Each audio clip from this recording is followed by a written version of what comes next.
Hi Chalinda, welcome to Talk 20. Thank you for joining us today and agreeing to talk with us. To start off, would you mind telling us and our audience in a very short explanation of what exactly you do? Super. Thanks, Lanka, and thank you guys for inviting Thank me. So I am what is known as a venture capitalist, and I invest in technology startups. That's the shortest answer that I can give. Right. So, Chalinda, I'm going to bounce something off you, and I feel Sanka would also agree with me. So, when we were growing up, I'm talking about a decade or so, we didn't really have the luxury of venture capital firms or any sort of guidance for startups or anything of that nature. But now I see a lot of organizations like John Keel's X, then Hatch is doing Accelerate, and also there are some angel investments, providing that much needed guidance for industries that are very new. So I suppose you also are in the same industry. So how would you see, say, the country changing in terms of adopting new strategies and pathways? Right. I think it's a good question. I think culturally there's a big shift, right? So, when I started a lot of these things 15 years ago, when you say you want to be an entrepreneur, the usual this thing is that, okay, you're not smart enough to get a job. Correct. So you're now, starting a company of your own. But luckily that sentiment has changed. And that's a good thing. When we were growing up, like what you said, it was either doctor, lawyer, or engineer. So none of it. Sanka is, of course, a lawyer. Kudos No to him for offense that. to that. But now there's this whole technology side of things that have come in. And I feel that in the last, I would say, 15 years. So if you look at the technology landscape, I would say the whole industry is about 35, 30 years old. Right. It's probably younger than us. And if you look at the whole startup side of things, it's about 15 years. Right. So it's really, really young compared to whether it's US or other markets. Right. Right. And you're absolutely right. We didn't have a lot of these support systems. We kind of, fumbled and found our way and kind of helped with each other. That was the whole idea. Now things are becoming slowly more, strategic. And you do see a lot of entrepreneurs. Right. Culturally also, I think whether you start a company or not, you have to be entrepreneurial even if you do a day job, right? You have to be entrepreneurial even if you're a doctor. You need to have some elements of it. I think people have kind of understood that. And for me, I always see when you think about Sri Lanka, we always, one foot on our 2,500-year-old history and all of that, and then the other one on the west, what's happening on. So how do you balance some of these things? So I feel that it's a very exciting time to be here, especially in Sri Lanka, for various reasons. I'm sure we'll get into these questions. We can deep dive. But 100% entrepreneurship is, and I've walked the length and the breadth of the country, you see everyone wants to do something. Correct. No longer do people want to go and work for somebody else. They want to do something of their own. And for me personally, it's about, it's a very simple equation. I believe that true empowerment lies in financial independence, and entrepreneurship is an ethical way of unlocking that financial independence. So that's why I am in this industry, and that's why I kind of promote it and support it and all of that. And the more people understand this, it took us 25 years to realize it. Now kids are understanding in a couple of 15, years. Yes, right? yes, exactly. So it's easier, and you'll see multiple cycles of this. Is it mainly with the current generation, or I think it's called the Gen Z? Or are we looking at Gen Y in terms of adopting these strategies? That's a good question, because if you look at the research, you will see that the successful entrepreneur, or the age of a successful entrepreneur, is 40. Correct.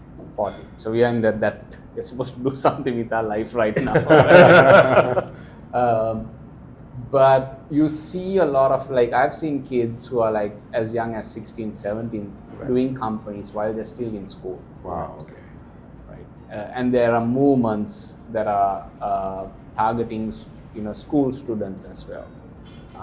There's this whole area of, I don't know if you have heard, it's called neurodiversity, right? So you understand, like, each of us have certain skills, and if you understand what these skills and interests are early on, you can basically guide a person in those areas, and there are ways of doing it. So, I've known Sanka for a long time. We had a massive passion for music, but when we were young, there was no opportunity for you to, yes, it's fun and we could do it and we did it, but there is no money to be earned. Correct. Right? So, And not a viable career path. it's not a viable career, but from a monetary standpoint. Yeah. Correct. Now with YouTube, Now it's fine. Yes. There are opportunities. It's still not developed. It's getting developed. It will get there. So similarly, there is a lot of these things. There's this story. I forget this kid, not in Sri Lanka. Basically, he was getting into trouble for doodling. Right. He's about 9 years old. Okay. Right? He doodles on his book, and all his teachers are, complaining to the parents about the fact that he's doodling. And we've done this. We've to a certain extent to it, right? So what the parents do is they put him into a art school, and the art teacher starts putting all of these things on Instagram, and all of a sudden the kid is getting hired by restaurants to come and do large murals, the doodles, and he's getting paid. And he's like 9 years old, right? So you have multiple opportunities. So what is known as a bad behavior in the past is actually not a bad behavior. It's a way of you expressing yourself. Yeah, like for example, Chalinda, now when I'm at a meeting or a discussion, or even when I'm listening to a lecture, if I'm just doing that, my mind starts to wander. So one of the things that I do is, if there's no notes to particularly take down, I start doing. Yeah.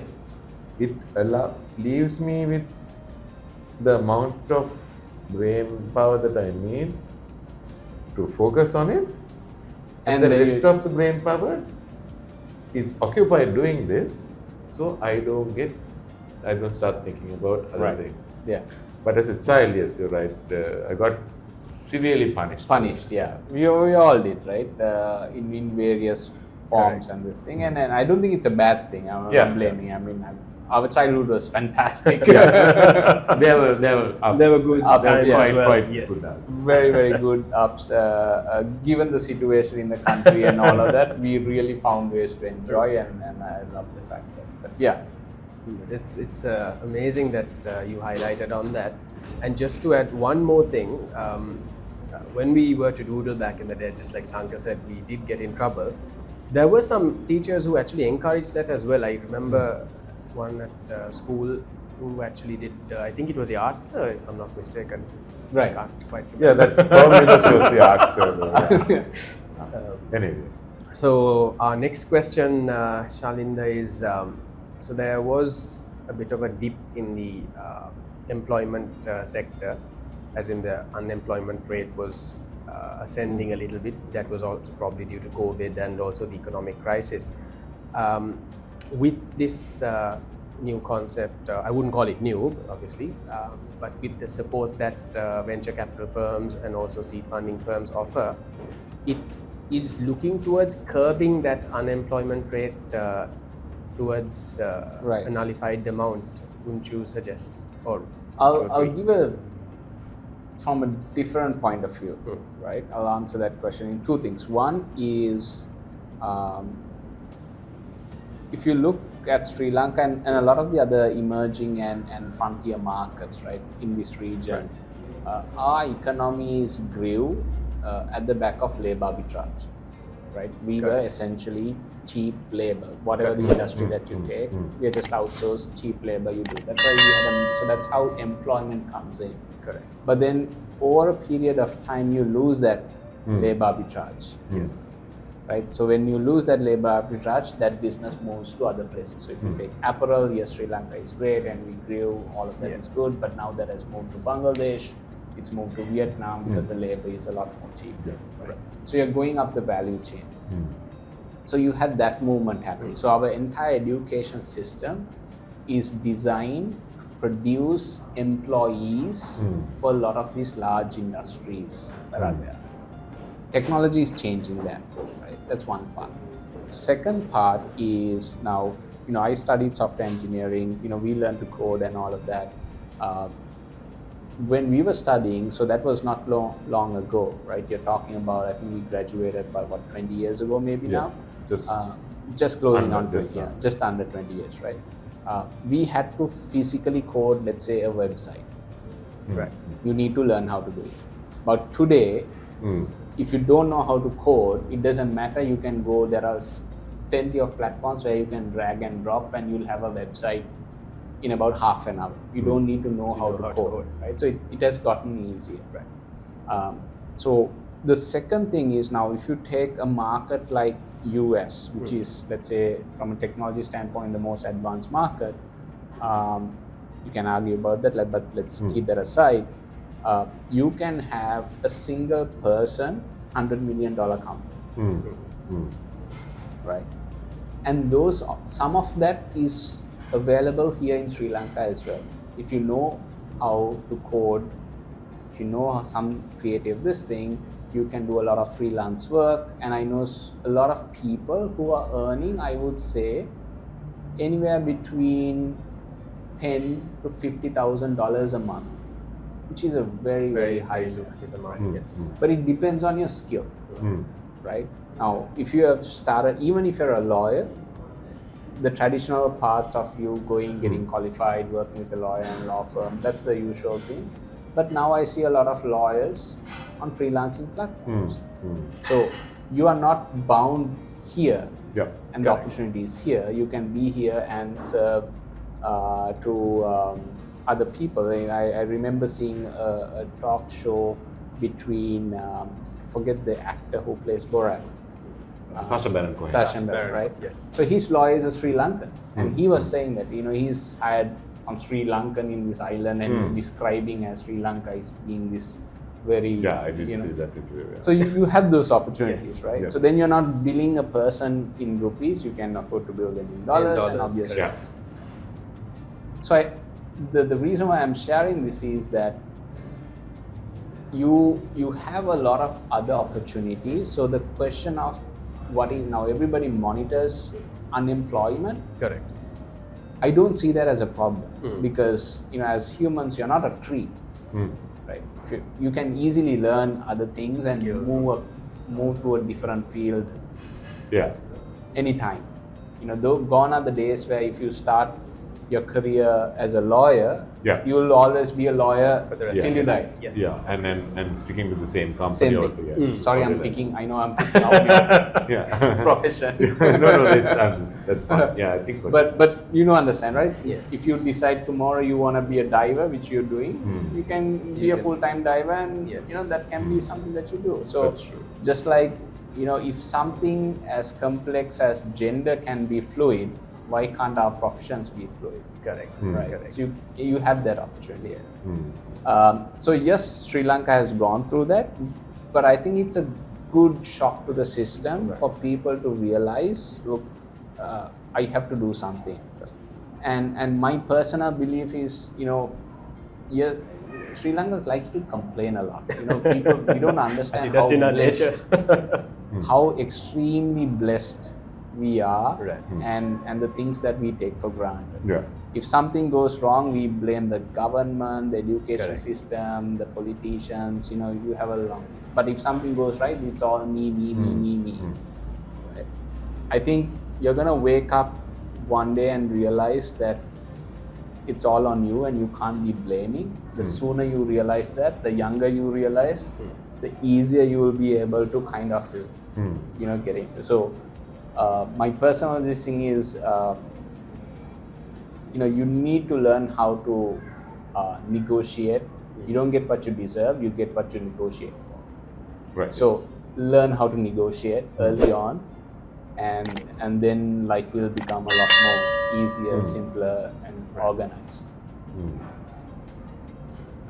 And also with your experience, and I do remember reading that Ventures is based in Singapore as well. And so also to add on to that, Chalinda, what are the areas you think Sri Lanka could tap into and improve on in regard to venture capitalism or seed funding?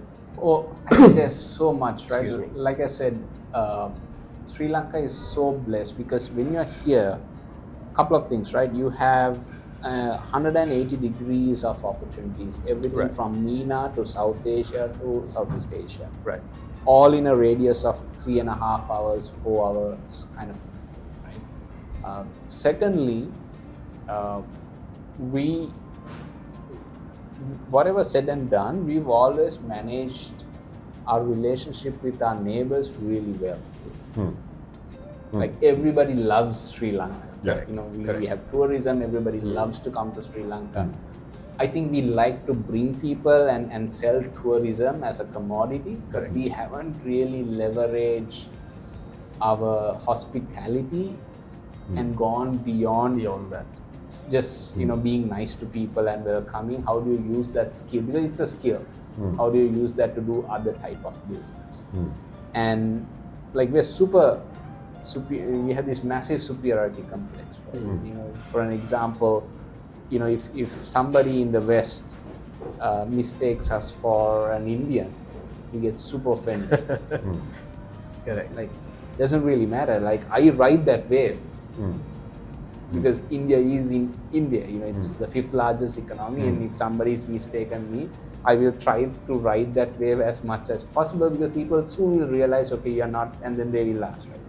Me getting offended for somebody else's ignorance just puts me in a bad position, and then they'll realize, oh wow, this guy is arrogant, he's snobbish, I don't want to do business with them.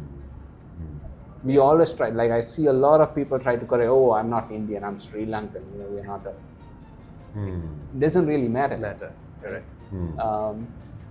So you want to be proud of certain things, but then how you present yourself is what you really need to understand.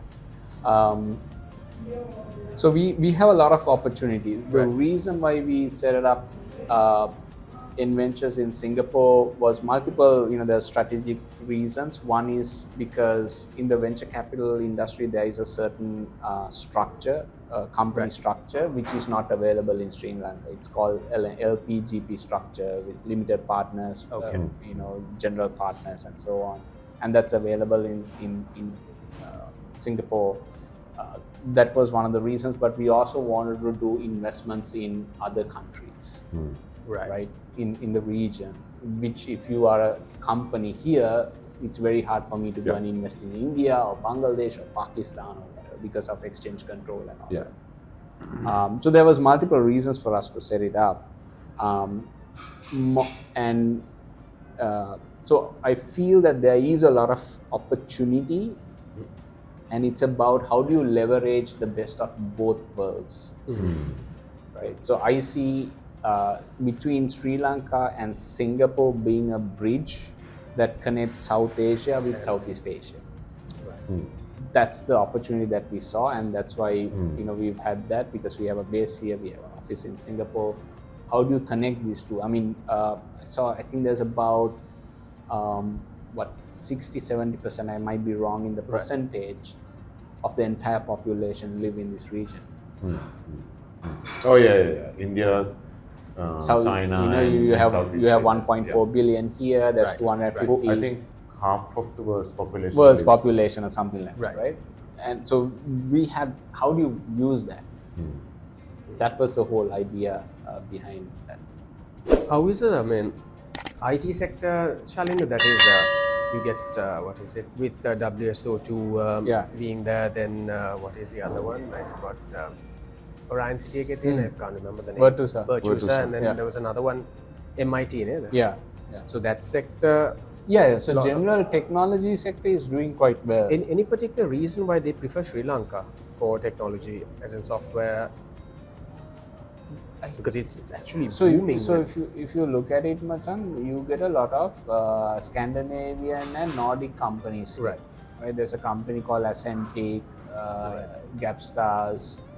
There's several, and Right. they have over 100 plus to even some 200 plus employees. So what they do is during winter, all of them are here. So half these people who are surfing Right, in Hangam and all of them are actually tech related. Half of them should be Sanka's Yeah. friends then. Half of them are there, Machan. So because for them, so they do all the work here, but they cater to those markets. So it's good for Sri Lankans because now you're getting a foreign kind of a, I mean, it's not exact salary, but then because there has to be a cost benefit, but it's still much more better than here, Right. right? And they get to travel to those, and they interact with those customers. So they completely serve the Nordic market or the Scandinavian market. Right. So you have those advantages. US, we don't have much. There are few companies, but the biggest challenge with the US market is the distance and the time difference. It's almost. And US is also a market where you have to have boots on the ground. So there are, because, I mean, there's good and bad. One is like US, everything is big. Whether it's vehicle or food or women or whatever, even the deals are big. Deals are massive, right? Like $1 million deal is considered extremely small. My gosh.